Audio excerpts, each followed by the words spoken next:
যাবতীয় প্রশংসা এবং গুণগান একমাত্র মহিয়ান ও গরিয়ান আল্লাহ সুবহানাহু ওয়া তাআলার জন্য, যে আল্লাহ পাক নাজিল করেছেন মহাবিশ্বের মহাবিশ্বয় মহাগ্রন্থ আল কুরআনুল কারীম। যে আল্লাহ পাক আজকে আমাদেরকে সুস্থ শরীরে অত্র দ্বীনি মাজলিসে আসার তৌফিক দান করেছেন। সবাই বলি আলহামদুলিল্লাহ।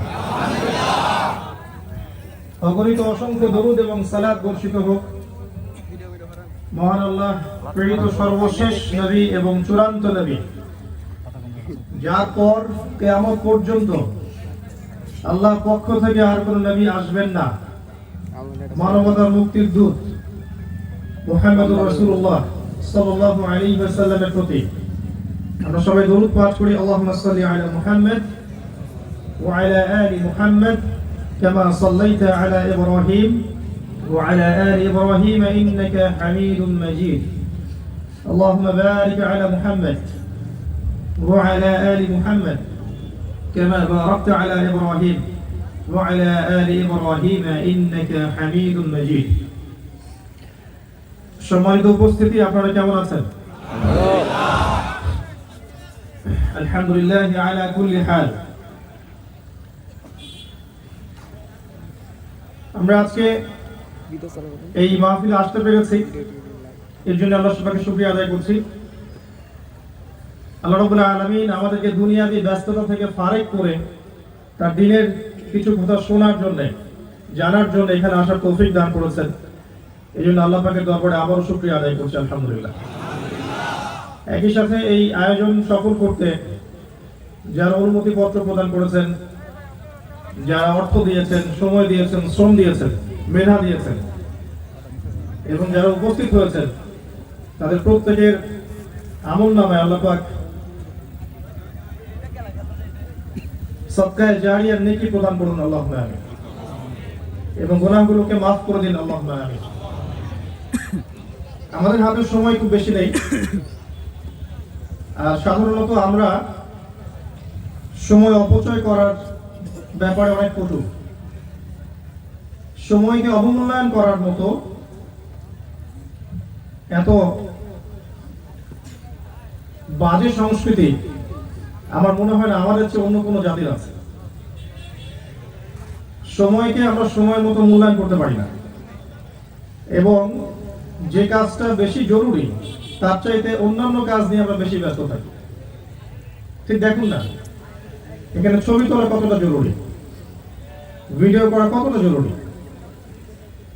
যদি এখানে একটা সেলফি তোলার নিয়াতে এসে থাকেন, এটা ভিডিও করার নিয়াতে এসে থাকেন, বা আমাকে দেখবেন শুধু এই উদ্দেশ্যে আসেন, তাহলে এই আসার পিছনে কিন্তু দিন শেখার কোনো নিয়াত থাকলো না।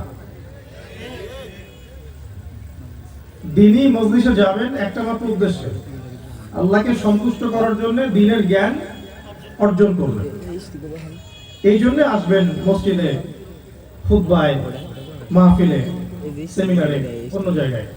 এটা তো কোনো যাত্রার মঞ্চ না, এটা তো কোনো হারাম নৃত্য বা বাদ্যযন্ত্রের আসর নয়, তাই কি? এটা আল্লাহ এবং তার রাসূলের মাহফিল।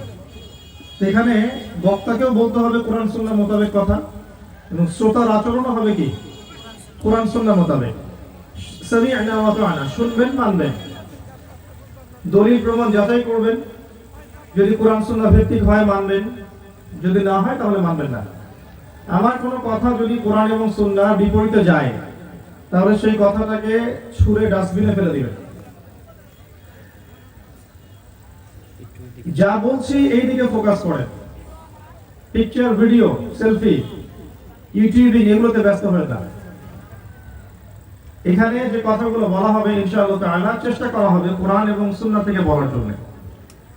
তাই আমরা আন্তরিকভাবে অনুরোধ করব যে শ্রোতার আচরণটা আদবের সাথে কোরআন সুন্নাহ মোতাবেক যেন হয়। আল্লাহ পাক তৌফিক দান করুন। আপোষে কথা বলবেন না, সেলফোনে বেশি ব্যস্ত হবেন না। যদি কোনো হাজত প্রয়োজন থাকে আপনি উঠে চলে যাবেন, অন্যকে ডিস্টার্ব করবেন না। আমরা এখানে সর্বোচ্চ হয়তো 1 ঘন্টা কথা বলবো, সর্বোচ্চ। ওয়া মা তাওফীকি ইল্লা বিল্লাহ। এবং আমাদেরকে যে সময় বেঁধে দেওয়া হয়েছে অলরেডি কিন্তু আমরা সেটা শেষ করে ফেলেছি।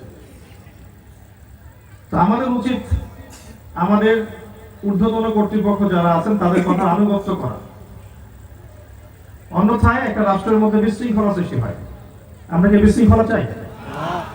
আমরা মুসলিমরা সুশৃঙ্খল জাতি, ভদ্র জাতি, সভ্য জাতি। আমরা 1 ঘন্টা আল্লাহ এবং তার রাসূলের জন্য, দিন শেখার জন্য, পরকালের উদ্দেশ্যে ওয়াকফ করতে পারি না? আল্লাহ পাক তৌফিক এনায়েত করুন। আমিন। আজকের টপিক হচ্ছে প্রফেটিক লাইফস্টাইল। কঠিন দুটো শব্দ বলে ফেললাম। প্রফেটিক লাইফস্টাইল, নববী জীবন।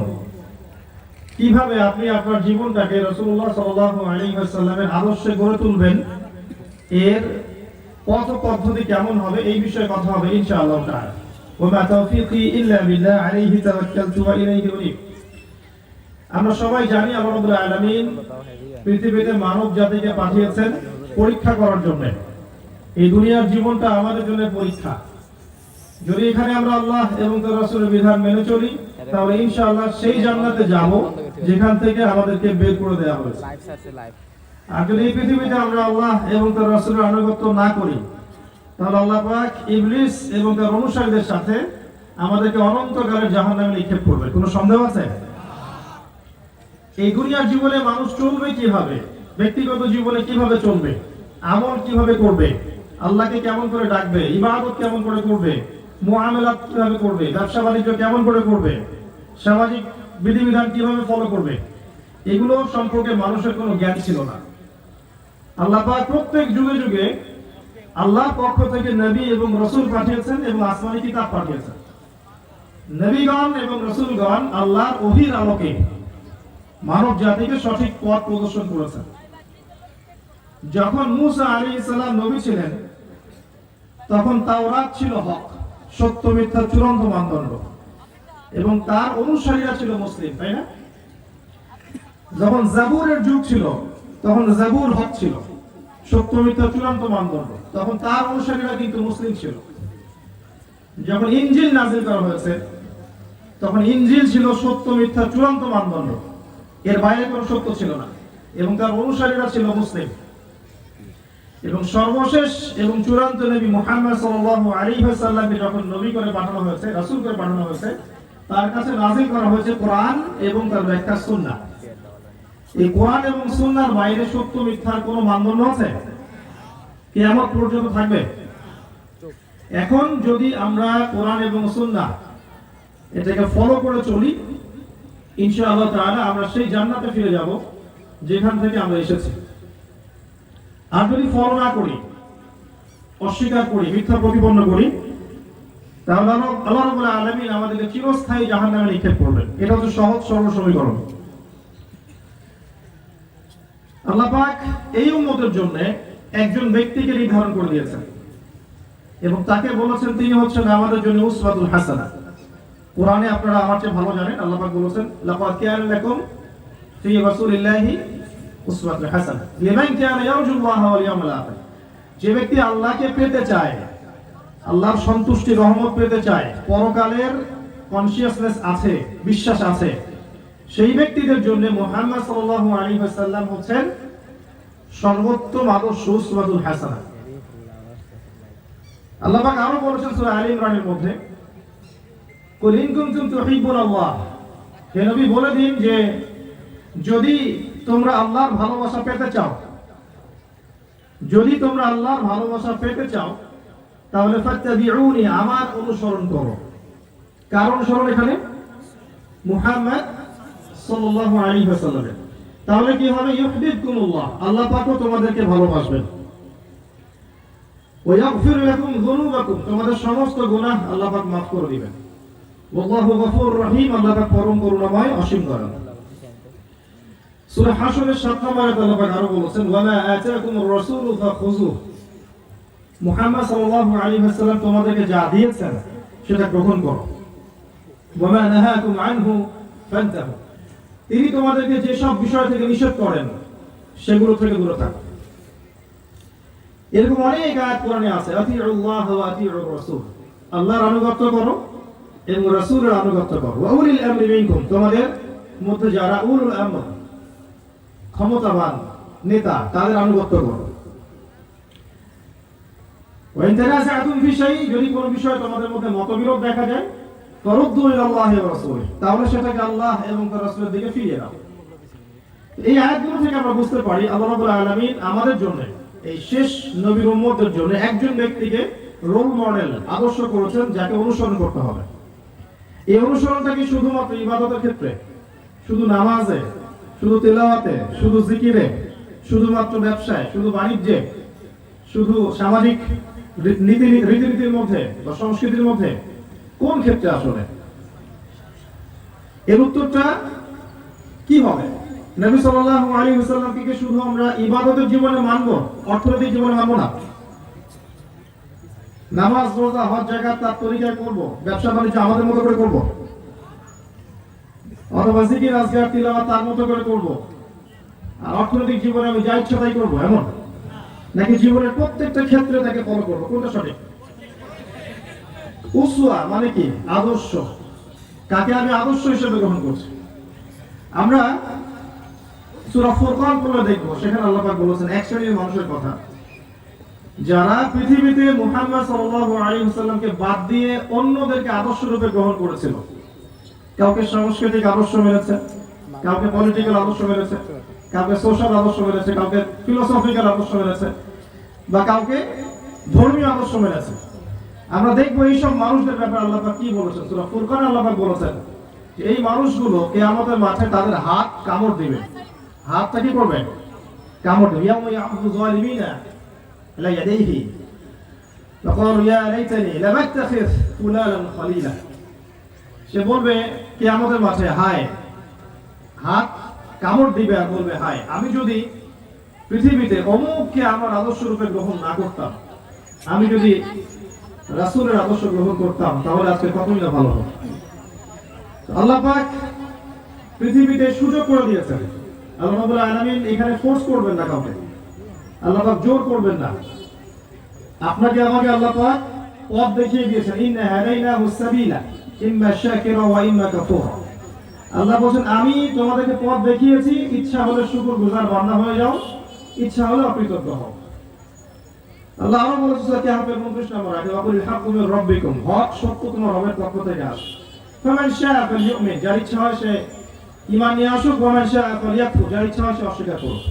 ইন্না আ'তাদনা লিয-যালিমিনা নারা, আমি জালিমদের জন্য আগুন প্রস্তুত করে রেখেছি। আল্লাহ পাক ফোর্স করবেন না।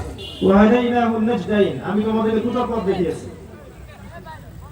তো রাসূলুল্লাহ সাল্লাল্লাহু আলাইহি ওয়াসাল্লাম একজন মুমিন মুসলিমের জন্য জীবনের সমস্ত ক্ষেত্রে উসওয়াতুল হাসানাহ, রোল মডেল। এর বাইরে কোনো উসওয়াতুল হাসানাহ নেই। অমুসলিমরা পর্যন্ত স্বীকার করতে বাধ্য হয়েছে যে মুহাম্মদ সাল্লাল্লাহু আলাইহি ওয়াসাল্লামের চেয়ে বিচক্ষণ, প্রজ্ঞাবান, সচ্চরিত্রের অধিকারী কোনো মানুষ ছিলেন না। কেন আমরা তাকে অনুসরণ করব? কারণ রোল মডেল এমন হবে যিনি পবিত্র। আমাদের নবী পবিত্র নন? তার আগের গুনাহ আছে, পিছের গুনাহ আছে, তার আগের পিছের সমস্ত গুনাহ মাফ।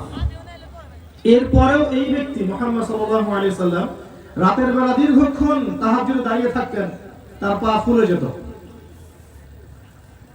মাটিতে ঘুমাতেন, খেজুর চাটাইয়ের উপরে, এতে তার পিঠের মধ্যে দাগ পড়ে যেত।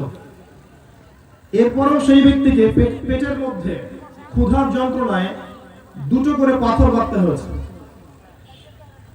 এরপরেও সেই ব্যক্তিকে সমাজের মানুষ দেশ থেকে বের করে দিয়েছে।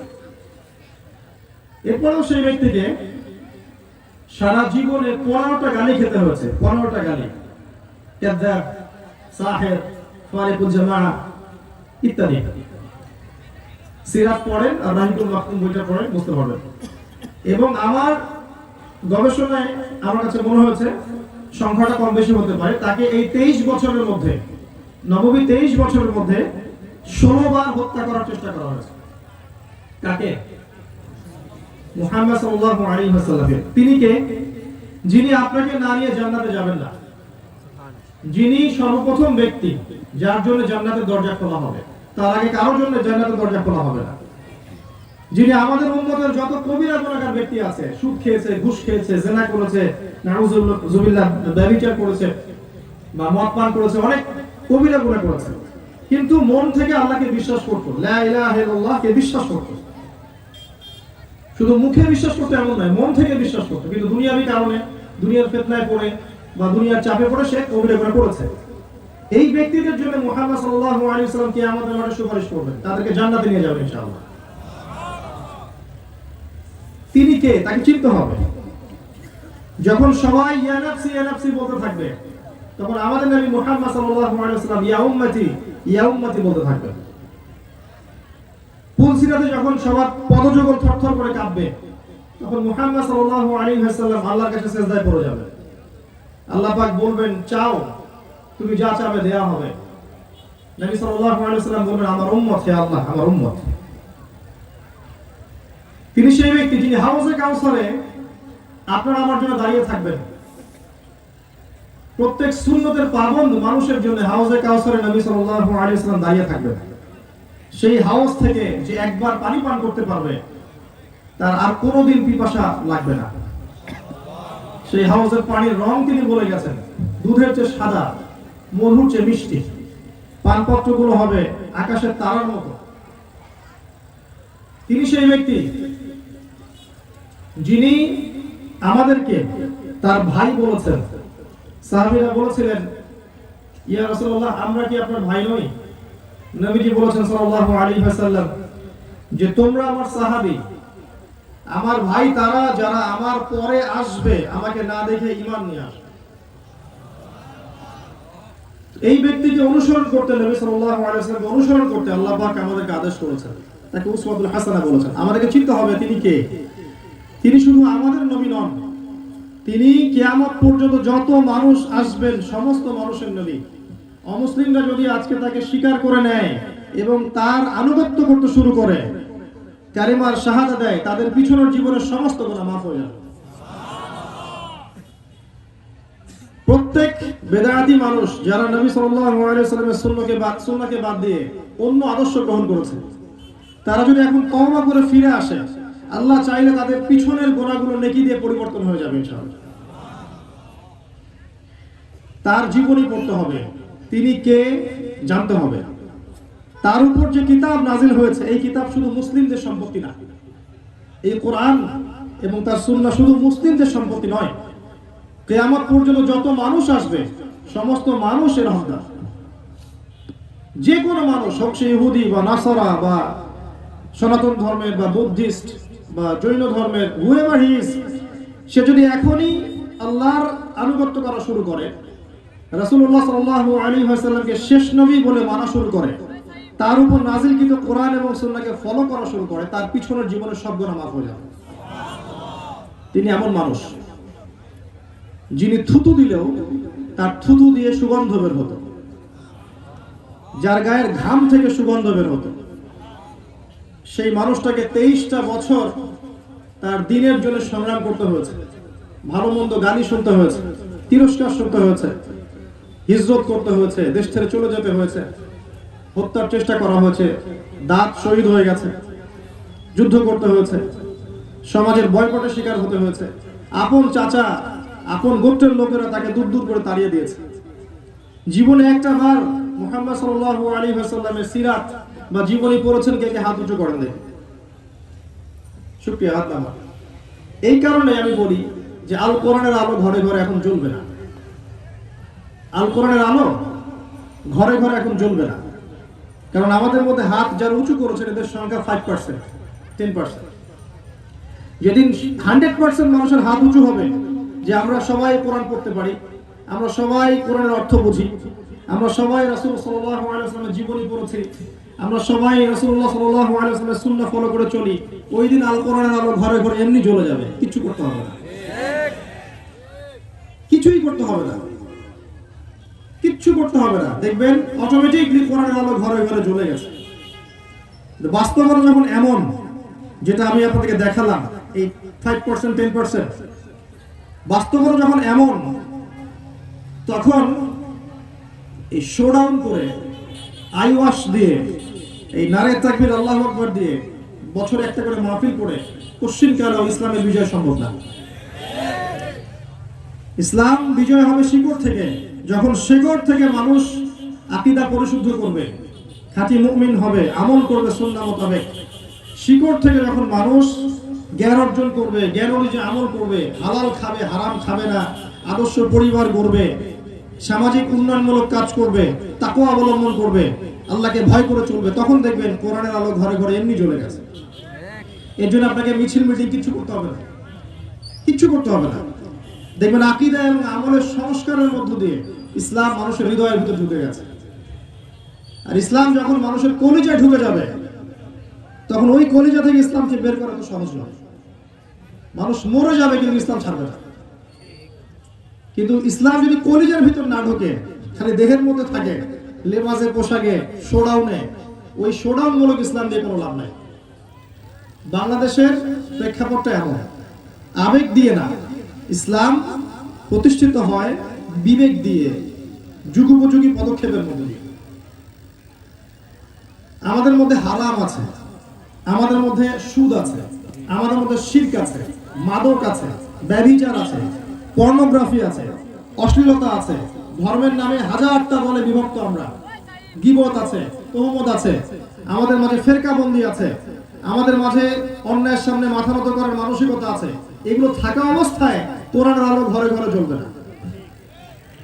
এগুলো যখন দূর করতে পারবো ইনশাআল্লাহ, দেখবেন কোরআনের আলো, ইসলাম সবার ঘরে ঘরে জ্বলবে। শুধু না, অমুসলিমরা ইসলামের সৌন্দর্য দেখে ইসলাম কবুল করবে ইনশাআল্লাহ। ইসলাম তরবারির মাধ্যমে ছড়ায় নাই, ইসলাম সৌন্দর্য দিয়ে ছড়িয়েছে, হৃদ্যতা, ভালোবাসা দিয়ে ছড়িয়েছে।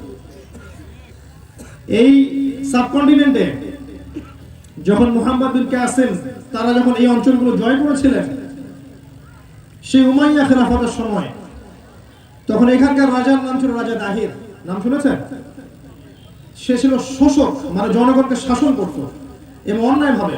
যখন সে পরাজিত হয়েছে, জনগণ যখন দেখেছে যে ইসলামের সৌন্দর্য এত বেশি, এত উদার, এত সাম্যের, এত মানবতা প্রেমী, মানুষ দলে দলে, হিন্দুরা সব ইসলাম কবুল করেছে।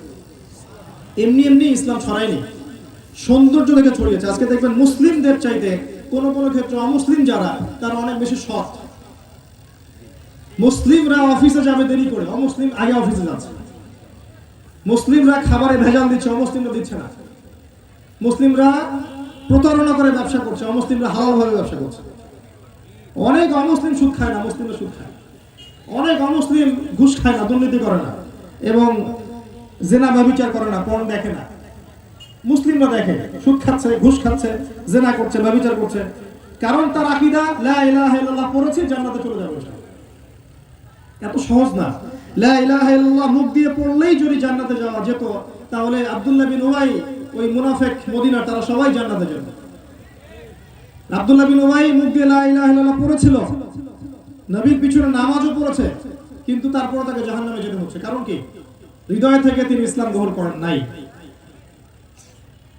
সততায়, আমানতদারিতায়, বিশ্বস্ততায় যতদিন পর্যন্ত আমরা উন্নতি করতে পারছি না, ভালো মুসলিম পরে আগে একজন ভালো মানুষ হতে পারছি না, ততক্ষণ পর্যন্ত ইসলাম আমাদের জন্য শোভা পায় না। কথাগুলো একটু কষ্ট লাগতে পারে, কিন্তু এটা সত্য। আজকে মুসলিমরা আমরা এই কাজগুলো করছি।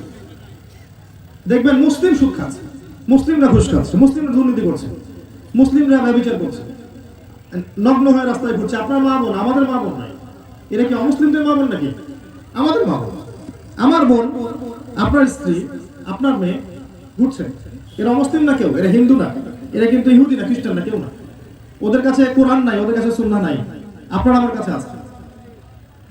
সুদ, ঘুষ, জেনা, ব্যভিচার, পর্নোগ্রাফি, দুর্নীতি, মাদক, সব কিছুর সাথে মুসলিমরা এখন জড়িত। যতক্ষণ আধ্যাত্মিক উন্নয়ন হবে না, ততক্ষণ পর্যন্ত ওয়াজ নসিহত করে, বয়ান করে, মাহফিল করে, শোডাউন দিয়ে ইসলামের কোনো উপকার হয় না, কিচ্ছু হবে না। এই একদিন শুনবেন, রাত শেষ, বাসা চলে যাবেন, দেখবেন ফজরের নামাজে মুসল্লি নাই, শেষ। এই বাস্তবতা এগুলো। তা আমি চাই, আমি যেখানেই যাওয়ার তৌফিক পাচ্ছি, আমি কোনো দলের লোক না, না পলিটিক্যাল, না ধর্মীয়, না পলিটিক্যাল কোনো দলের আমি সদস্য বা সমর্থক, না কোনো ধর্মীয় দলের সমর্থক বা সদস্য। আমি আপনাদের ভাই, সম্পূর্ণ লিবারাল একজন মানুষ। অনেকে বলে গোললো মার্কা মানুষ, মানে সব তরকারি দিয়ে নাকি চলি। আমি সব তরকারিতেই চলতেই চাই, কারণ আমি সবাইকে মুসলিম মনে করি। আমি মনে করি না যে আহলে হাদিসরাই মুসলিম, হানাফিরা মুসলিম না, আমি এটা মনে করি না। আমি মনে করি না যে হানাফিরাই মুসলিম, আহলে হাদিসরা মুসলিম না, এমনটা আমি মনে করি না। হ্যাঁ, আমি মনে করি যারা মুহাম্মদ সাল্লাল্লাহু আলাইহি ওয়াসাল্লামকে শেষ নবী মনে করে না তারা কাফের, আমি এটা মনে করি। মুসলিম উম্মার মধ্যে সবাইকে নিজের ভাই মনে করতে হবে। সবার মাঝে আপনি কল্যাণকর অংশ পাবেন, অকল্যাণ অংশও পাবেন। সবার খায়েরটুকু যদি গ্রহণ করতে পারি এবং অকল্যাণটা ছেড়ে দিতে পারি, উম্মার মধ্যে ঐক্য হয়ে যাবে ইনশাআল্লাহ। যতক্ষণ মানসিকতা পরিবর্তন হচ্ছে না, আমি হক, আমার দলের কাছে আসো, সদস্য পূরণ করো, তাহলেই সফলতা হয়ে যাবে, এমন আদর্শ যারা ফলো করবে দিনের মধ্যে, তারা উম্মাকে বিভক্ত করে ফেলবে। আচ্ছা, সেটা এখন হয়েছে এই কন্টিনেন্টে। আমরা শতদা বিভক্ত, শত দলে বিভক্ত, এবং কারোর সাথে কারো মিউচুয়াল আন্ডারস্ট্যান্ডিং নাই। সবাই মনে করছে আমি সত্য, আমি হকের মানদণ্ড, বাকিরা সব বাতিল, আমি একাই হক। আমি এটা মনে করি না।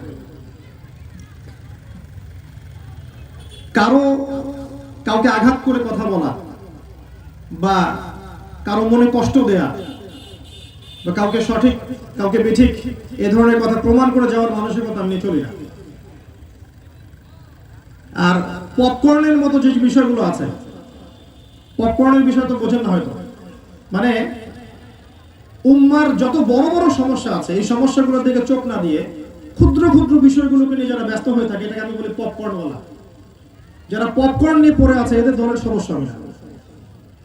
ছোটখাটো বিষয়গুলোকে নিয়ে সময় নষ্ট করা, শেষ জামানার সময়গুলো অপচয় করা, উম্মার মাঝে বিভক্তি সৃষ্টি করা, মসজিদগুলোকে ভাগ করা, এগুলো আমার আকীদা মানহাজ না।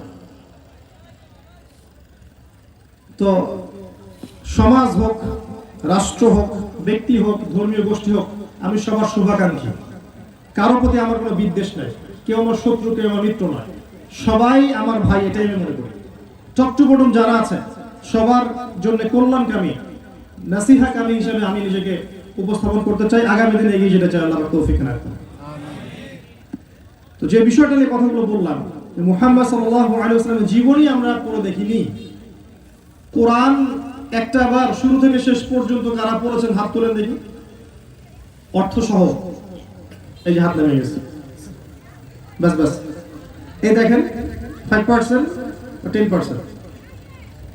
অথচ এখনই যদি আপনাদেরকে কেউ উস্কে দেয় যে অমুক কোরআনে অবমাননা করেছে, চলো রাস্তায় নামতে হবে, ওকে এই করতে হবে, সেই করতে হবে, দেখবেন আপনারা সবাই যাবেন।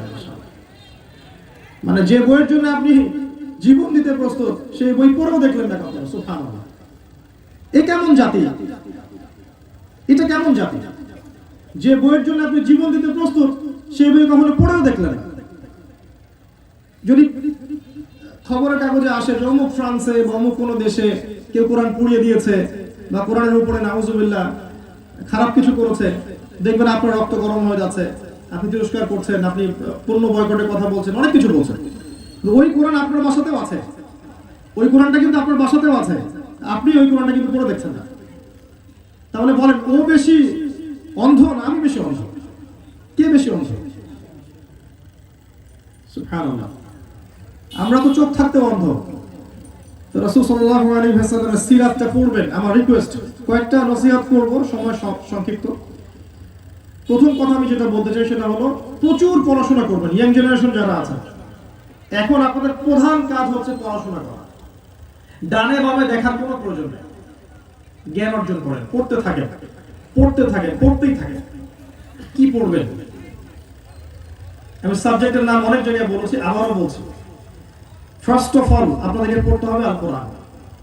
এর তিলাওয়াত শিখতে হবে, অর্থটা জানতে হবে, এর ব্যাকরণ শিখতে হবে, আরবি ভাষা শিখতে হবে। 4টা কাজ করতে হবে কোরআন কেন্দ্রিক।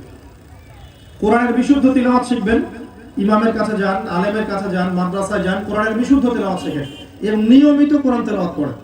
নিয়মিত মিনিমাম 1 ঘন্টা করে কোরআন তেলাওয়াত করবেন। চেষ্টা করবেন কোরআনের কিছু অংশ মুখস্থ করে ফেলার জন্য। যদি 30 পারা মুখস্থ করতে নাও পারেন, 1টা পারা, 2টা পারা, 3টা পারা অ্যাটলিস্ট মুখস্থ করেন। পারবেন না? সারা জীবনে physics, chemistry, biology, economics, political science, geopolitics কত সাবজেক্ট পড়েছেন, পড়েন নাই?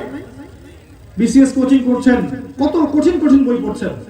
আমরা যখন এগুলো পড়েছি ইউনিভার্সিটিতে, দাঁত ভাঙা শব্দ মুখস্থ করতে হতো। এগুলো যদি করতে পারি, কোরআন 1 পারা মুখস্থ করা যাবে না? ইনশাআল্লাহ আপনি প্রত্যেক হরফে 10টা নেকি পাবেন। ইনশাআল্লাহ আপনার জন্য কোরআন আপনার জীবনে বরকত নিয়ে আসবে, নূর আলো নিয়ে আসবে, কলিজার মধ্যে সাকিনা প্রশান্তি নিয়ে আসবে ইনশাআল্লাহ। দেখবেন আপনার সময় অন্যদের সময় মতো হচ্ছে না, আপনার সময় বরকত হচ্ছে, আপনার মেধা শার্প হবে, ক্যারিয়ার ভালো হবে ইনশাআল্লাহ। কোরআন আপনার জীবনে সাকিনা প্রশান্তি নিয়ে আসবে ইনশাআল্লাহ। কারণ কোরআন কার কালাম? আল্লাহর কালাম। আল্লাহর সাথে কথা বলার একমাত্র মাধ্যম কোরআন, সালাত, এগুলো জিকির। কোরআনের তেলাওয়াত শিখুন, অর্থটা শিখুন। অর্থ শিখতে হলে কি করতে হবে? মিজান মুন সাহেব বই শেষ করেন, নাহু বইগুলো শেষ করেন, এসব বিশেষী বইগুলো পড়েন। মানে যে বইগুলো ক্লাসিক্যাল গ্রামারের বই সেগুলো ওস্তাদদের সহবতে গিয়ে পড়েন, মাদ্রাসা গিয়ে পড়ে থাকেন। জেনারেল লাইনে পড়ছেন ঠিক আছে, মাদ্রাসা প্রাইভেট পড়েন, সপ্তাহে 3 দিন 4 দিন 5 দিন করে ব্যাচ আকারে পড়েন, পড়ে 1 বছর 2 বছরের মধ্যে আরবি ভাষা শিখে ফেলেন। আমি বিশ্বাস করি না যে 2 বছর সময় লাগতে পারে আরবি ভাষা শিখতে। এটা প্রশ্ন করে উত্তর পাবেন। আপনারা হিন্দি বোঝেন? হিন্দি বাংলাদেশের কোন স্কুল কলেজে পড়ানো হয়, লেখানো হয়? শিখলেন কিভাবে? আপনি না শিখলে আপনার বোন ঠিকই জানে, আপনার স্ত্রী জানে হিন্দি কাকে বলে। অনেকে এসে আমাদের মারা এখন জানে হিন্দি কি নিয়ে, জানে না? কিভাবে শিখলো? স্কুলে পড়ানো হয়, কলেজে পড়ানো হয়, কোর্স করানো হয়। কিভাবে শিখেছে? নাটক, টেলিভিশন দেখে, গান, মুভিজ, সিরিয়াল, এই তো। যদি আপনি 2টা বছর আরবি পড়েন, আরবি শোনেন, আরবি বলেন, আরবি দেখেন, আপনি আরবি শিখে যাবেন ইনশাআল্লাহ। ভাষা শেখার মধ্যে কোনো দোষ আছে? একজন মানুষ একাধিক ভাষা শিখতে পারে, একটা শিশু একসাথে 4টা ভাষা শিখতে পারে। ভাষা শিখুন। আরবি ভাষা কেন শিখবেন? কোরআনে আল্লাহ পাক আরবি ভাষায় সব হেদায়েত নাযিল করেছেন। তাই আরবি ভাষা না জানলে কোরআনের ভিতরে ঢোকা যায় না। আপনি তাফসীর পড়ে বা অনুবাদ পড়ে হয়তো ভাষা অর্থ পাবেন, ভাষা অর্থ, কিন্তু আরবি ভাষা জানলে আপনি কোরআনের ভিতরে ঢুকতে পারবেন ইনশাআল্লাহ। কোরআনের অনেকগুলো সূরা আমি আরেকটা লেকচারে বলেছিলাম, যেগুলো বুঝতে হলে আরবি ভাষার কোনো বিকল্প নাই। আরবি ভাষা না জানলে আপনি শুধু একটা অনুবাদ জানবেন, এর গভীরতা আঁচ করতে পারবেন না। তাই আরবিক ল্যাঙ্গুয়েজটা শিখুন, এটা আমার রিকোয়েস্ট ইনশাআল্লাহ তাআলা। আল্লাহ তৌফিক দান করুন। আমিন। এরপরে কোরআনের তাফসীর পড়বেন। তাফসীরে আপনার কাছে যেটা ভালো মনে হয়, যদি আপনি মারিফুল কোরআন পড়তে চান পড়েন, ইবনে কাসির পড়তে চান পড়েন, তাফসীরে জালালাইন পড়তে চান পড়েন। যে তাফসীর আপনার কাছে ভালো মনে হয় সেটা পড়েন। তাফসীর নিজে পড়ে আবার নিজেকে মুফতি আর মুহাদ্দিস মনে করবেন না। তাফসীর নিজে পড়েই নিজেকে মুফতি, মুফাসসির, মুহাদ্দিস মনে করবেন না। অনেক সময় এরকম হয় যে ইয়াং জেনারেশন একটা সময় পর্যন্ত বেলাইনে ছিল, হেদায়েতের দিকে চলে আসে এক সময়, কিছু বই পড়ে, ছোটি বই, তাই না? কিছু কোরআনের আয়াত পড়ে নিজেকে মুফতি, মুহাদ্দিস, পণ্ডিত মনে করা শুরু করে। এবং আলেম ওলামাদের মধ্যে ওই আলেম খারাপ, ওই আলেম ভালো, এই অমুক সেই, এগুলো কথা বলতে শুরু করে। এটা ঠিক না, এটা অহংকার। অহংকার ইবলিসের স্বভাব। অহংকারের মধ্যে গেলেই আপনি ইলম অর্জন করতে পারবেন না। বিনয়ী হতে হবে এবং সবার ভালোটা গ্রহণ করার মানসিকতা রাখতে হবে, তখন ইলম পাওয়া যাবে ইনশাআল্লাহ। সাম্প্রদায়িক চিন্তা করলে ইলম পাবেন না, যে আমার সম্প্রদায়ের জ্ঞানটুকুই নিব, বাকিদের জ্ঞান নিব না, ইলম অর্জন করতে পারবেন না। ওস্তাদের সাথে ভালো আচরণ, ভালো বিহেভ না করতে পারলে ইলম অর্জন করতে পারবেন না। ভদ্রতার সাথে, নম্রতার সাথে, আদবের সাথে গিয়ে বসলে, নসিহত শুনলে ইলম অর্জন করা যায় ইনশাআল্লাহ। ইলমের জন্য মৌমাছির মতো হতে হবে, যেখানেই মধু সেখানেই যাবেন, যেখানেই মধু সেখানেই যাবেন, সেই চাকে আপনি পানি দিবেন। সব ওলামায়ে কেরামদেরকে শ্রদ্ধা করতে শিখুন, তাদের সবার বইপত্র পড়েন, লেকচার শোনেন। এর মধ্যে আল্লাহ আপনাকে বিবেক দিবেন, আপনি ভালো মন্দ যাচাই করতে পারবেন, কোনটাকে নেওয়া লাগবে, কোনটা নেওয়া লাগবে না। যখন দেখবেন একটা বিষয়ের একাধিক মত আছে আলেম ওলামাদের মধ্যে, তখন ওই বিষয়টা কোনটা কোরআন সুন্নাহর বেশি কাছাকাছি, ওইটা গ্রহণ করবেন। তার মানে এই না যে অন্য ভাই যে আরেকটা হাদিসের উপর আমল করছে এটা ভালো না, এটা বাতিল, এমন নয়। আমরা যেটা মনে করি ওই যে হাতির 7 কান আর হাতি দেখার গল্পের মতো, সবাই হাতি স্পর্শ করেছে, কিন্তু কারো কাছে হাতি কুলার মতো, কারো কাছে খাম্বার মতো, ইত্যাদি ইত্যাদি। তো ইসলাম একটা প্রশস্ত বিষয়। আংশিক জ্ঞান দিয়ে যদি মনে করি আমার জ্ঞানটাই চূড়ান্ত, অন্য ভাইয়ের অন্য মাযহাবটা ভালো না, ওই তরিকাটা ভালো না, এটা ঠিক না। যে হাদিসটা আমার কাছে পৌঁছেছে আমি সেটার উপর আমল করছি, হয়তো ওই ভাই যার উপর আমল করছে ওটারও হাদিস আছে, দলিল আছে, হয়তো সেটা আমার জানা নাই। এমন হতে পারে না? হতে পারে। এমন একাধিক প্রচুর মাসআলা আছে যেখানে একাধিক বিষয় জায়েজ আছে না? এমন প্রচুর মাসআলা আছে যেগুলোতে একাধিক আমল করা জায়েজ। এটা ইসলামের সৌন্দর্য। ইসলাম একটা বৈচিত্র্যময় ধর্ম, চির নতুন, চির প্রাচীন, চির আধুনিক। ইসলামে বৈচিত্র্য থাকবে। তো আমি একটার উপর আমল করি মানে এই না যে অন্য ভাই যেটার উপর আমল করছে এটা বাতিল, আমি হক ও বাতিল, ওকে মসজিদ থেকে বের করে দাও ইত্যাদি, এই কনসেপ্টটা ঠিক না। আমি মনে করি আমি নসিহত করব সবার ভালোটুকু নেওয়ার জন্য সবার বই পড়েন, লেকচার শোনেন। এর মধ্যে স্পষ্ট শিরক যেগুলো সেগুলো ছেড়ে দেন, স্পষ্ট বেদাত ছেড়ে দেন, স্পষ্ট হারাম ছেড়ে দেন, আকীদার মানহাজের যে বইগুলো আছে এগুলোর বাইরে কোনো টেক্সট আসলে ছেড়ে দেন। তবে উম্মার ঐক্যের খাতিরে বৃহত্তর স্বার্থে কখনো কখনো ক্ষুদ্রতর স্বার্থ বিসর্জন দিতে হয়। এটা বুঝতে হবে যে যুগের সাথে তাল মিলিয়ে উম্মাকে এগিয়ে নিতে হবে। আল্লাহ পাক বোঝার তৌফিক দান করেন। আমি তাফসীর পড়েন, তাফসীরগুলো পড়ার পর আপনি কি পড়বেন? আপনি হাদিসের বইগুলো পড়বেন। হাদিসের বইগুলো পড়ার ক্ষেত্রে আগে বড় বড় কিতাবের দিকে যাবেন না। প্রথমে হাদিসে আরবাঈন, মিশকাত, এই যে বুলুগুল মারাম, রিয়াদুস সালিহিন, ফয়জুল কালাম, তারপর আস্তে আস্তে নাসাই, আবু দাউদ, তিরমিজি এগুলোতে যান। তারপরে গিয়ে আপনি বুখারী মুসলিমে যান। অনেক যুব সমাজকে দেখেন না, আগেই বুখারী শরীফ হাতে নিয়ে বসে থাকে, তারপরে ফতোয়া দেওয়া শুরু করে যে এটাই সঠিক, বাকি সব বাতিল, তাই না? তো বুখারী পড়তে গেলে কত বছর মাদ্রাসায় পড়তে হয়? 15-16 বছর পড়তে হয় না? এই পড়াশোনা না করেই সে বুখারী শরীফ খুলতে বসেছে, তার অর্থটা অনুবাদ। আসলে আমি নিজেও এই দলের মধ্যে মানে এই পথের মধ্যে ঢুকে গিয়েছিলাম আর কি, যে বুখারী শরীফ পড়ে আমার কাছে মনে হচ্ছে যে এটা তো ঠিক না বা এটা তো মিলছে না। একটা পর্যায় পর্যন্ত মনে হচ্ছিল যে একটু গোলমেলে লাগছে, স্বাভাবিক, কারণ বুখারী তো কঠিন বই। যখন পরে আলেম ওলামাদের কাছে গেলাম, জিজ্ঞাসাবাদ করলাম যে আসলে ব্যাপারগুলো কি, তারা যখন ব্যাখ্যা করলেন তখন বুঝলাম যে হ্যাঁ আসলে ব্যাখ্যা ঠিক আছে। তাই আগে বড় বড় কিতাবের দিকে যাওয়ার দরকার নেই, আগে আপনি ক্ষুদ্র ক্ষুদ্র কিতাবগুলো শেষ করেন, পরে বড়র দিকে যান, গ্র্যাজুয়ালি আগান। এরপর কি পড়বেন? এরপর পড়বেন ফিকহ। ফিকহের ক্লাসিক্যাল যে বইগুলো আছে বিভিন্ন মাযহাবের, সেগুলো কভার করে। তারপরে আপনি পড়বেন রাসূল সাল্লাল্লাহু আলাইহি ওয়াসাল্লামের জীবনী, যেমন আর-রাহিকুল মাকতুম বইটার কথা বললাম, আল্লামা সফিউর রহমান মুবারকুর রাহিমাহুল্লাহর বই। উসওয়াতুল হাসানা আছে, দি প্রফেট বই আছে, নবী মুস্তাফা, যে গোলাম মুস্তাফা, নবী রাহমাত, হ্যাঁ অনেকগুলো সিরাতের বই আছে। ঢাকায় আপনাদের বংশাল বাংলা বাজারে ইসলামিক টাওয়ার আছে না, ওখানে গিয়ে দোকানে গিয়ে বলবেন যতগুলো সিরাতের বই আছে বের করেন। সিরাতের 4টা-5টা বই কিনবেন। একটা বইয়ের মধ্যে সব তথ্য থাকে না, একাধিক বই যখন ঘাঁটবেন দেখবেন অনেকগুলো তথ্য আপনি একসাথে পাবেন। আমি বলি প্রত্যেকের বাসায় একটা করে লাইব্রেরি গড়ে তোলেন, ক্ষুদ্র লাইব্রেরি। লাইব্রেরির মধ্যে বিভিন্ন বিষয়ের বই থাকবে, পার্সোনাল লাইব্রেরি, আপনার গবেষণাগার থাকবে, আপনার পড়ার একটা ঘর থাকবে। বাসায় রান্নাঘর করতে পারেন, বাথরুম করতে পারেন, পড়ার একটা ঘর করা যায় না? একটা নামাজের ঘর করা যায় না? বোঝা যাওয়া তো লাগবে বাসাটা মুসলিমের না অমুসলিমের, বোঝা যাওয়া লাগবে না? বাসায় একটা নামাজের ঘর থাকবে, একটা স্টাডি রুম থাকবে, সেখানে একটা লাইব্রেরি থাকবে, আপনার ওখানে সময় কাটবে দিনে 5-6 ঘন্টা। হবে না? সম্ভব না? 5-6 ঘন্টা তো অনলাইনে কাটা দেয়, তাই না? ইউটিউবিং করে, ফেসবুকিং করে 5-6 ঘন্টা চলে যায় না দিনে এখন? এই সময়টা ভাগ করেন, স্টাডি রুমে সময় দেন, পড়াশোনা করেন, পড়তে থাকেন। এটা এখন সবচেয়ে বেশি দরকার উম্মার মধ্যে। আমাদের উম্মার এখন 2টা বড় বড় সমস্যা, অজ্ঞতা 1, 2 নম্বর অনৈক্য। 2 নম্বর কি? অনৈক্য। সিরাত পড়েন, তারপরে কি পড়বেন? ইসলামের হিস্ট্রি পড়বেন, ইসলামের ইতিহাস পড়বেন, একদম রাসূল সাল্লাল্লাহু আলাইহি ওয়াসাল্লামের যুগ থেকে শুরু করে এই যে অটোমান এম্পায়ার পর্যন্ত এই 1450 বছরের হিস্ট্রি পড়তে হবে। ইসলামিক ফাউন্ডেশনে যান, ওখানে গিয়ে দেখেন কত বই আছে হিস্ট্রির উপরে। কখনো গিয়েছেন ইসলামিক ফাউন্ডেশনে? গিয়েছেন? আমরা কিন্তু কথা বলার সময় অনেক কথা বলি যে যেভাবে কাজ করা দরকার সেভাবে কাজ করে না, ইত্যাদি ইত্যাদি বলি না? কখনো আপনি নিজে গিয়েছেন বই কিনতে? অনেক বই পড়ে আছে ধুলো মাখা, ওগুলো কিনবে কে? পড়বে কে? প্রচুর বই আছে ইসলামের ইতিহাসের।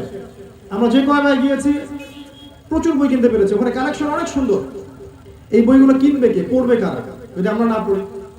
এখানে দেখবেন বাংলার মুসলিমদের ইতিহাস আছে, তারপরে কর্ডোভার ইতিহাস আছে, উসমানীয় খেলাফতের ইতিহাস আছে, এই যে আপনার বাইজেন্টাইনদের সময়কার ইতিহাস আছে, তাতারিদের ইতিহাস আছে, তারপরে আপনার যে মামলুকদের ইতিহাস আছে, উমাইয়াদের ইতিহাস আছে, আব্বাসীয়দের ইতিহাস আছে, মিশরের ফাতেমি শাসনের ইতিহাস, অনেক ইতিহাস আছে এখানে। এই বইগুলো কে কিনবে? আমাদের কিনতে হবে না? বইগুলো কিনে বাসায় পড়তে শুরু করেন। আল্লাহ পাক তৌফিক দেন। ইতিহাস কেন পড়বেন? কারণ যে জাতি তার ইতিহাস জানে না, এই জাতি তার শেকড় সম্পর্কে সচেতন না। আমরা যদি না জানি আমরা কোথা থেকে আসছি মুসলিমরা, তাহলে কিভাবে আপনি ইসলামকে সামনে এগিয়ে নেবেন? একটু খেয়াল করলে বুঝতে পারবেন যে এখন আমরা যে সময়টাতে আছি এর আগের সময়গুলো আমাদের জন্য অনেক ভালো ছিল। প্রত্যেক যুগে যুগে মুসলিমরা মাথা উঁচু করে বেঁচে ছিল, এখন আমাদের মাথাটা নিচু হয়ে গেছে। এই পার্থক্যটা বুঝতে হলে আপনাকে হিস্ট্রি পড়তে হবে, ইতিহাসের পাতায় বিচরণ করতে হবে। আল্লাহ পাক তৌফিক এনায়েত করুন। এরপরে পড়বেন ইসলামিক অর্থনীতি। এই সাবজেক্টটা খুব ইম্পর্টেন্ট। এর জন্য আল্লামা তকি উসমানীর নাম শুনেছেন? তার একটা ইকোনমিক্স সিরিজ আছে, এটা পড়তে পারেন। বা আমাদের ইউনিভার্সিটির মধ্যে যে অর্থনীতির বইগুলো আছে এগুলো কালেক্ট করবেন, এগুলো পড়ার চেষ্টা করবেন। ইকোনমিক্স কঠিন সাবজেক্ট, স্যারদের কাছে গিয়ে বুঝে নিতে হয়। বুঝে নিলে আপনি বুঝবেন, অর্থনীতি যখন জানবেন তখন বুঝবেন যে অর্থনৈতিক সেক্টরে সারা বিশ্বকে কিভাবে প্রতারিত করা হচ্ছে। বিশ্বের একটা অংশ বাকি বিশ্বের পুরো অংশকে অর্থনৈতিক দাসত্বের মধ্যে রেখে দিয়েছে। এটা নিয়ে কথা বললে আমি 1 ঘন্টা কথা বলতে পারবো, কিন্তু এই সময় এখন আমাদের নাই। ইকোনমিক্স দুইটা ভাগে ভাগ করতে হবে, ইসলামিক অর্থনীতি এবং চলমান প্রচলিত অর্থনীতি। এই দুইটার জ্ঞানই আপনাকে অর্জন করতে হবে। তখন দেখবেন ইন্টারন্যাশনাল মনিটারি সোসাইটি নামে যেটা আছে, ইন্টারন্যাশনাল মনিটারি সিস্টেম বা ফান্ড, এবং আমাদের ইসলামিক যাকাত কেন্দ্রিক অর্থনীতি, আপনার সাদাকা কেন্দ্রিক কৃষিভিত্তিক ব্যবসায়িক, এর মাঝে কি যে বিস্তার পার্থক্যটা বুঝতে পারবেন আপনি এগুলো পড়লে, না পড়লে বুঝতে পারবেন। এবং শুধুমাত্র এই সেক্টরে মুসলিমদেরকে এমন ভাবে ডমিনেট করা হচ্ছে যেটা আমাদের কল্পনার বাইরে, রক্ত চুষে ফেলা হচ্ছে একেবারে। তা আমরা সচেতন না, আমরা যে পপকর্ন নিয়ে পড়ে আছি, আমরা পপকর্ন নিয়ে বেশি ব্যস্ত। এখান থেকে যদি কোনো কিছু গবেষণা করে বলা হয়, ওইটাকে নিয়ে আবার ট্রল করা শুরু করে যে এই কথা তাকে কখনো শুনি নাই, কিসের ইলেকট্রনিক মানি, কিসের পেপার মানি, কি বলে না বলে কিছু বুঝি না। বুঝবেন কেমন করে? ইন্টারন্যাশনাল মনিটারি সিস্টেম সম্পর্কে কখনো পড়াশোনা করেছেন? কিভাবে বুঝবেন? ইসলামিক ইকোনমিক্সের সাথে ওদের যে বিস্তার পার্থক্য, এবং যেভাবে তারা এই পশ্চিমা বিশ্ব যেভাবে অর্থনৈতিক দাসত্ব রেখেছে বিশ্বটাকে, এটাকে বুঝতে হলে আপনাকে টোটাল ইতিহাসটা জানতে হবে। এগুলো শুধুমাত্র ইউনিভার্সিটির পড়া যথেষ্ট না, শুধুমাত্র কিতাবগুলো মুখস্থ করা যথেষ্ট না।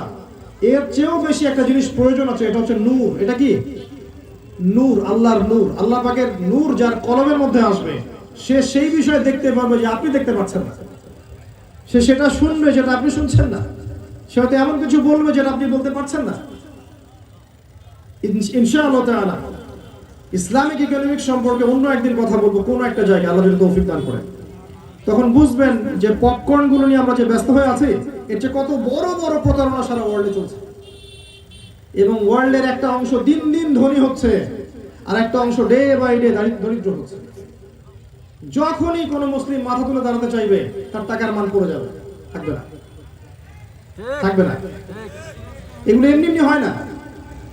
যারা এই সম্পর্কে জ্ঞান রাখে না, তারা হয়তো এগুলোকে নতুন কথা মনে করতে পারে। আমরা তাদের প্রতি শ্রদ্ধা রেখেই বলছি যে ইকোনমিক্স নিয়ে গবেষণা করেন, পড়াশোনা করেন।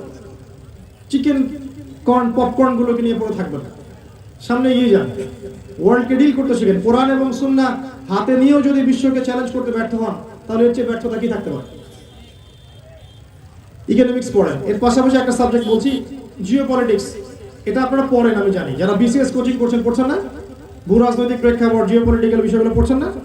এগুলো পড়তে হয়, না হলে আপনি বুঝবেন না ওয়ার্ল্ডের অবস্থা কোথায় কেমন।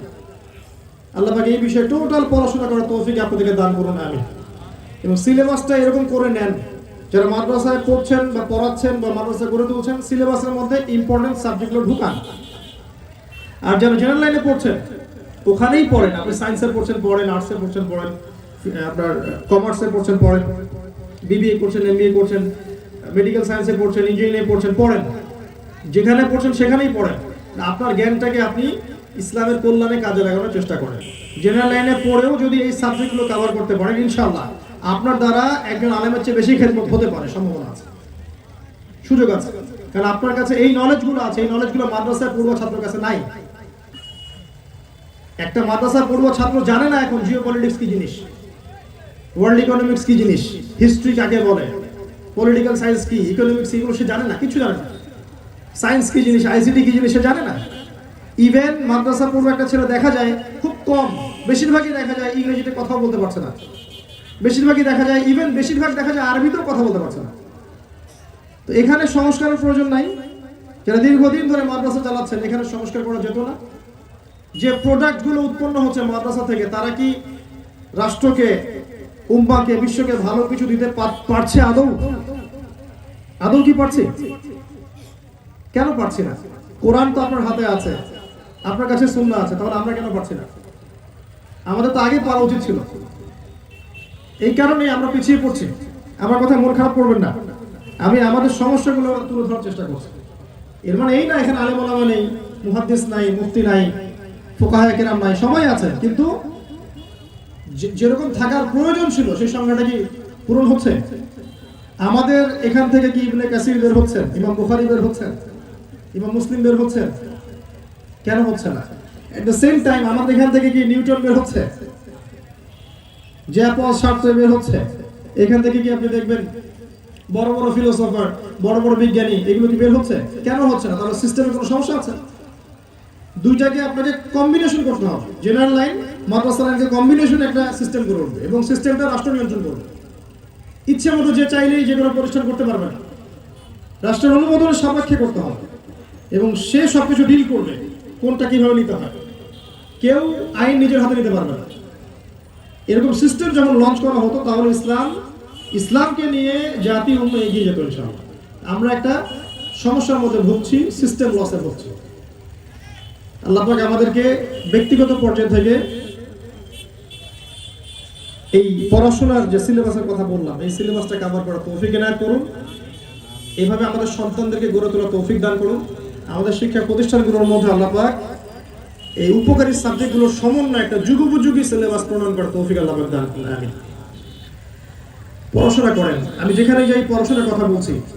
এরপরে যেটা বলবো যে জানা অনুযায়ী আমল করার চেষ্টা করতে হবে। আর জানা অনুযায়ী আমল করতে হলেই ওই যে বললাম শুরুতে, প্রফেটিক লাইফস্টাইলে আসতে হবে। এটা কেমন? এটা হচ্ছে একজন ব্যক্তি ঘুমাবে আর্লি, রাতে দ্রুত ঘুমাবে, ঘুমানোর আগে নবী সাল্লাল্লাহু আলাইহি ওয়াসাল্লাম সুন্নাহগুলো আদায় করবে, ঘুমিয়ে যাবে, দোয়া করে, ঘুম থেকে উঠবে, শেষ রাতে উঠে নামাজ পড়বে, নামাজ পড়ার পরে আল্লাহর কাছে দোয়া করবে, এরপরে নামাজ পড়তে যাবে জামাতের সাথে, ফজর পড়বে, তারপরে জিকির আজকার করবে, তাসবিহ তাহলিল করবে, প্রয়োজন ইশরাকের নামাজ পড়ে বাসায় আসবে। তারপর কি করবে? 1 ঘন্টা পড়লে কোরআন তেলাওয়াত করবে, এরপর খাওয়া দাওয়া করবে, বাথরুম করবে, স্কুলে যাবে বা ব্যবসায় যাবে বা চাকরিতে যাবে, সারাদিন সেখানে পার করবে, মাঝখানে সালাতের ওয়াক্ত হলেই সালাত পড়ে নিবে, রাতে বাসায় ফিরে আসবে, পরিবারকে সময় দিবে, রাতের আমলগুলো করবে, আবার আর্লি ঘুমিয়ে যাবে, আর্লি মর্নিং উঠবে। পুরো দিনটা রাতটাকেই নবী সাল্লাল্লাহু আলাইহি ওয়াসাল্লামের সুন্নাহ মতো করলেই জীবনটা হবে প্রফেটিক লাইফস্টাইল। বুঝতে পারছো? আমি এটাই বোঝাতে চাচ্ছিলাম। জীবনের প্রত্যেকটা কাজ যদি মুহাম্মদ সাল্লাল্লাহু আলাইহি ওয়াসাল্লামের তরিকা মতো করা যায়, সুন্নাহ মতো করা যায়, টাইম টু টাইম করা যায়, পুরো লাইফটা হবে প্রফেটিক, সুন্নাহ সম্মত। আমার ইবাদত হবে নবীর তরিকায়, আমি জিকির করব তার তরিকায়, তিলাওয়াত করব তার তরিকা মোতাবেক, আমি তাসবিহ তাহলিল করব তার মতো করে, আমি খাবো তার মতো, টয়লেট করব তার মতো, পরিবারকে সময় দিব তার মতো, ব্যবসা করব তার তরিকায়, চাকরি করব তার তরিকায়, পড়াশোনা করব তার তরিকায়। সবকিছুই কার মতো হবে? মুহাম্মদ সাল্লাল্লাহু আলাইহি ওয়াসাল্লামের মতো। তখন গিয়ে লাইফটা হবে প্রফেটিক লাইফস্টাইল। এর বাইরে যেখানেই আপনি যাবেন আপনাকে ভুগতে হবে। একটু ছেড়ে দিলে দেখবেন ওই একটু ছাড়ার জন্য অনেক বড় ক্ষতি হয়ে যাবে। একটা এক্সাম্পল দেই। একজন ব্যক্তি মনে করেন নবীর সমস্ত সুন্নত মেনে চলে, খাওয়ার সুন্নত মেনে চলে না।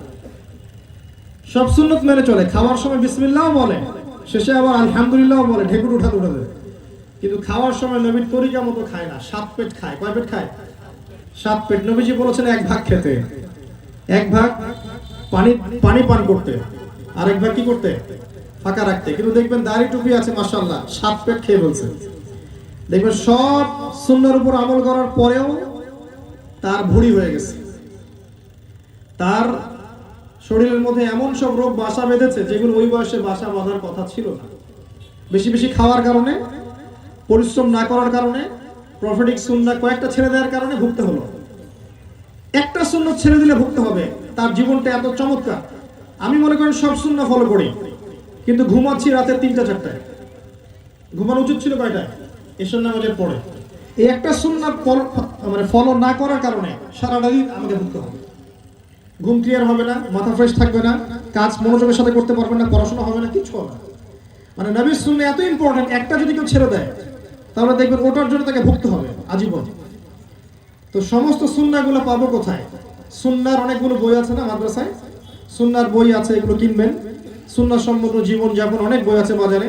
হিসনুল মুসলিম একটা বই আছে, এগুলো কিনবেন, দেখবেন সকাল থেকে সন্ধ্যা পর্যন্ত নবীর তরিকায় জীবন যেমন করাটা সহজ হবে, আল্লাহ পাক তৌফিক এনায়েত করুন, আমিন। এরপর কয়েকটা কথা বলে শেষ করছি, আমাদের সময় প্রায় শেষের দিকে। আমরা জ্ঞান অর্জন করলাম, এবার জানা অনুযায়ী আমলও করলাম। এরপরে কাল হচ্ছে আমাদের আত্মশুদ্ধি অর্জন করা। কি করা? আত্মশুদ্ধি অর্জন মানে কি?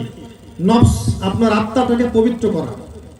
শুনেন, হৃদয়ের মধ্যে, এই নফসের মধ্যে যদি হিংসা থাকে, গীবত থাকে, তহমত থাকে, অহংকার থাকে, খারাপ রিপুগুলো থাকে, এই কলবের মধ্যে আল্লাহর নূর নাজিল হবে না। এই কলবটা হচ্ছে দূষিত, দুর্গন্ধযুক্ত। এই অবস্থায় মৃত্যু হয়ে গেলে জান কবজ করার সময় কষ্ট হবে। যার কলব যত দূষিত, যেখানে যত খারাপই আছে, দুনিয়ার মোহ, চাকচিক্য, অহংকার, গীবত, হিংসা, বিদ্বেষ, এই যে অশ্লীলতা, এগুলো দিয়ে মনটা ভর্তি, এই অবস্থায় মৃত্যু হয়ে গেলে রূহ কবজ করতে অনেক কষ্ট হবে এবং এটাতে দুর্গন্ধ বের হবে। হাদিসগুলো পড়ে দেখবেন। এবং এই রূহটা ইল্লিন পর্যন্ত পৌঁছাবে না, সিজ্জিনে নিক্ষেপ করা হবে। তো এই আত্মশুদ্ধি কিভাবে অর্জন করতে পারেন? শর্টকাট কয়েকটা মেথড বলছি। 1 নাম্বার, বেশি বেশি মৌতকে স্মরণ করা। যে বেশি বেশি মৃত্যুকে স্মরণ করবে, পরকালকে স্মরণ করবে, তার হৃদয়টা নরম থাকবে, থাকবে না? দেখবেন দুনিয়ার অনেক লস তার কাছে লস মনে হচ্ছে, আচ্ছা ঠিক আছে, কোনো সমস্যা নাই, আমাকে তো আল্লাহর সামনে দাঁড়াতে হবে, ওই জীবনটা একটু চিরস্থায়ী, এটা তো স্থায়ী জীবন না। এখানে না হয় একটু লস হয়ে গেল, একটু কম খেয়েছে, একটু কম পড়েছে, একটু ব্যর্থতা এসেছে, পরীক্ষা এসেছে, আচ্ছা ঠিক আছে, আল্লাহর জন্য মেনে নিলাম, ওমা সবরুকা ইল্লা বিল্লাহ, আল্লাহর জন্য সবর করলাম। দেখবেন মন নরম থাকবে। যে ব্যক্তি বেশি বেশি মওতকে স্মরণ করে, পরকালকে স্মরণ করে, তার মন নরম হয়। যে ব্যক্তি বেশি বেশি কোরআন তেলাওয়াত করবে, তার মন নরম হবে। যে ব্যক্তি বেশি থেকে বেশি আল্লাহর জিকির আজকার করবে, তার মন নরম হবে। যে ব্যক্তি তাসবিহ তাহলিল পড়ে, সুবহানাল্লাহ, আলহামদুলিল্লাহ, লা ইলাহা ইল্লাল্লাহ, আল্লাহু আকবার, লা হাওলা ওয়ালা কুওয়াতা ইল্লা বিল্লাহ, এগুলো পড়তে থাকে সারা দিন, দেখবেন মনটা নরম থাকবে। যে বেশি থেকে বেশি সালাত আদায় করে, নফল সালাত পড়ে, মনটা নরম হয়। এবং যে বেশি থেকে বেশি আল্লাহর কাছে দোয়া করতে পারে, তার মনটা কি হয়? নরম হয়, মনটা নরম হয়ে থাকে। এই নরম মনের মধ্যে আল্লাহ পাকের নূর আসে। আল্লাহর নূর যার হৃদয়ে আসবে না, সে ব্যক্তি দুনিয়াতে হেদায়েতের সে আলো পাবে না। যে ব্যক্তি পৃথিবীতে নূর অর্জন করতে পারবে না, তার কবর আলোকিত হবে না। যে ব্যক্তি দুনিয়ায় নূর অর্জন করে যেতে পারবে না, পুলসিরাতে সে আলো পাবে না। তো নূর অর্জন করার মাধ্যম আত্মশুদ্ধি অর্জন করা। ক্বাদ আফলাহা মান যাক্কাহা ওয়া ক্বাদ খাবা মান দাসসাহা। সে ব্যক্তি সফল, যে ব্যক্তি আত্মশুদ্ধি অর্জন করতে পারলো। আর যে ব্যক্তি এটা করতে পারলো না, সে ব্যক্তি তার নফসকে ধ্বংস করবে। আত্মশুদ্ধি অর্জন হবে না ভাই দুনিয়ার মোহে থাকলে। মাদকের সাথে থাকলে আত্মশুদ্ধি অর্জন হবে না, জিনার সাথে থাকলে আত্মশুদ্ধি অর্জন হবে না, গার্লফ্রেন্ডের সাথে ফোনে কথা বললে আত্মশুদ্ধি অর্জন হবে না, পর্নোগ্রাফি দেখলে আত্মশুদ্ধি অর্জন হবে না, মন খারাপ হয়ে যাবে, মনটার মধ্যে কলুষতা আসবে। আপনি সারাদিন ভালো আমল করেন, দুই একটা নগ্ন ছবি দেখে ফেলেন, আপনার সারা দিনের নূর নষ্ট হয়ে যাবে, হবে না? এটা মনে করেন যে 10 দিন আপনি ইতিকাফ করেছেন রমজান মাসে, ইতিকাফ করার পর ঈদের দিন বের হলেন এবং বের হয়ে দেখলেন গান বাজনা, বাদ্যযন্ত্র, মেয়েরা নগ্ন পোশাক পরে ঘুরছে, ওই 10 দিনের ফ্লেভারটা নষ্ট হয়ে যায় না? দেখবেন সেই নূরটা চলে গেছে। আমাদের কলবটা এরকমই, যত বেশি আল্লাহ এবং তার রাসূলের জিকির হবে, আমল হবে, আত্মশুদ্ধি হবে, মনটা নরম থাকবে, নূর আসবে। যখনই এখানে আপনি অশ্লীলতা, বেহায়াপনা, পর্নোগ্রাফি, সুদ, ঘুষ, জিনা, ব্যভিচার নিয়ে আসবেন, আস্তে আস্তে আস্তে আস্তে মনটা নষ্ট হয়ে যাবে। এই অবস্থায় মৃত্যু হয়ে গেলে জান কবজ করতে কষ্ট হবে। এটা খুব মারাত্মক। শোনেন, যে ব্যক্তির কথা বলছিলাম শুরুতে, মুহাম্মদ সাল্লাল্লাহু আলাইহি ওয়াসাল্লাম, তার ইন্তেকালের সময় তিনি বলেছেন, এই যে হাতের মধ্যে পানি নিচ্ছিলেন আর চেহারা মুছছিলেন এভাবে, এবং বলছিলেন যে নিশ্চয়ই মৃত্যুর যন্ত্রণা বড়ই কঠিন, নিশ্চয়ই মৃত্যুর যন্ত্রণা বড়ই কঠিন, এই কথা বলছিলেন আর চেহারা দিয়ে হাত মুছছিলেন। তাহলে আপনার আমার কি ফিকির করা উচিত? আত্মশুদ্ধি অর্জন করলে এই বেনিফিটগুলো পাবো। পদ্ধতি কি? বেশি বেশি দোয়া করেন, বেশি বেশি জিকির করেন আল্লাহ পাকে, কথা কম বলেন, অপ্রয়োজনীয় কথা বলেন না, অহেতুক কথা কাজে যায়েন না, ঠিক আছে? বেশি বেশি কোরআন তেলাওয়াত করেন, গালি দিয়েন না কাউকে, গীবত করেন না, চুপ থাকার অভ্যাস করেন, কম খান, কম ঘুমান, কম কথা বলেন, কম স্ত্রী সহবাস করেন, যদিও বা সেটা হালাল।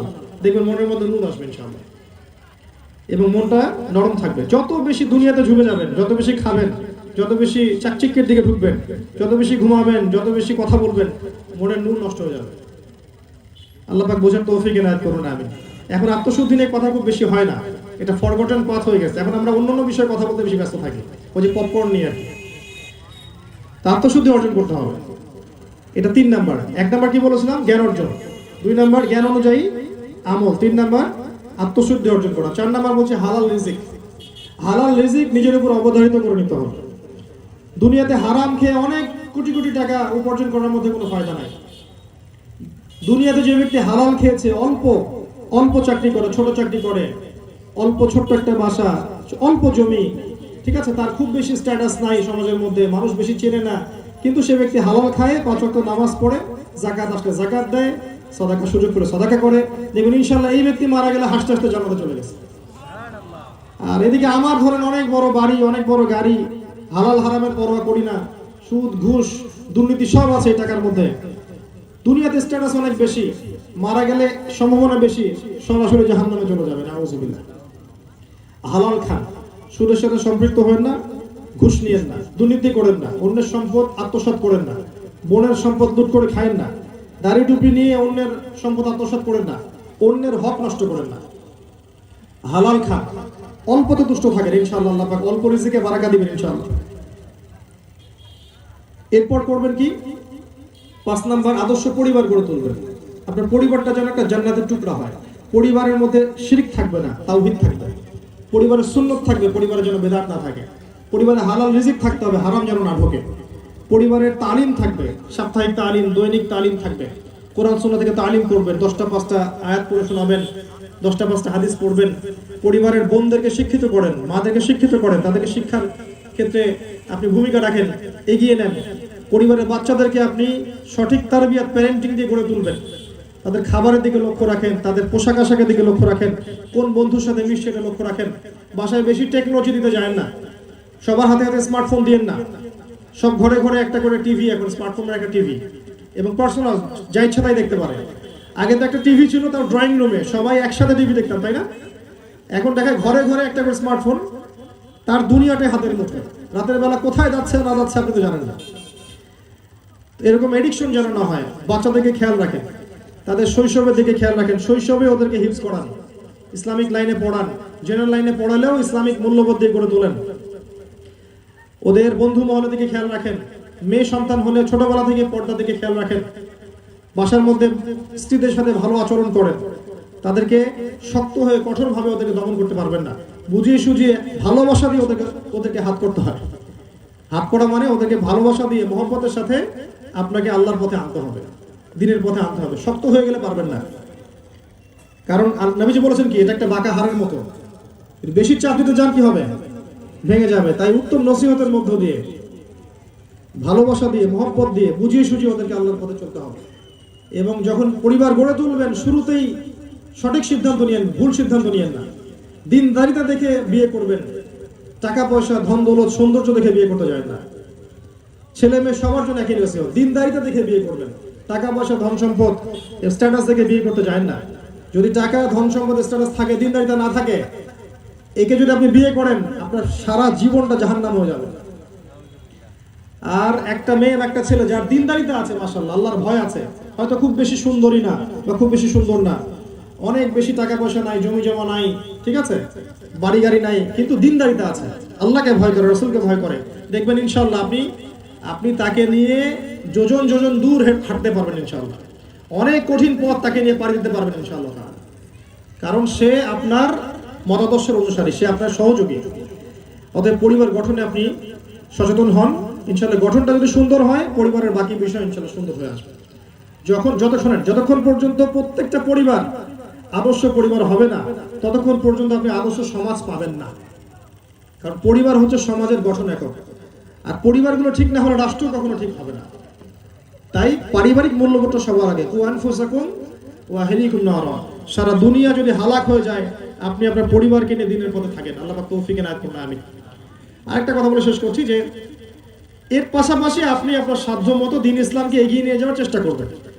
আপনার সামর্থ্য আছে একটা মাদ্রাসা করলেন, সামর্থ্য আছে একটা মসজিদ করলেন, আপনার সামর্থ্য আছে আপনি একটা ইসলামিক বিশ্ববিদ্যালয় করলেন, আল্লাহ আপনাকে সামর্থ্য দিয়েছেন, আপনি যাকাত ফান্ড করলেন, আপনি কমিউনিটি গড়ে তুললেন, আপনি ইসলামের খেদমতের জন্য আরো অন্যান্য যেভাবে করা যায় সেভাবে কাজ করলেন, ইসলামকে এগিয়ে নিয়ে গেলেন, ইসলামের দাওয়াত দিলেন, মানুষকে দিনের দাওয়াত দিলেন, দিনের মেহনতে অংশ নিলেন, সময়, আল্লাহর কথা সময় দিলেন। এতে করে মানুষ আপনার আহ্বানে দিনের পথে আসলো, এটা দিনের উপকার হচ্ছে। এই ক্ষুদ্র ক্ষুদ্র উপকারগুলোই দেখবেন ইনশাআল্লাহ কিয়ামতের দিন একটা বড় নেকি আজরের মানদণ্ড হয়ে যাবে ইনশাআল্লাহ। আল্লাহ পাক তৌফিক এনায়েত করুন, আমিন। আর এই ক্ষুদ্র ক্ষুদ্র প্রচেষ্টাগুলোই দেখবেন ইসলামকে বিজয়ী হতে সাহায্য করবে। আমরা খুবই আশা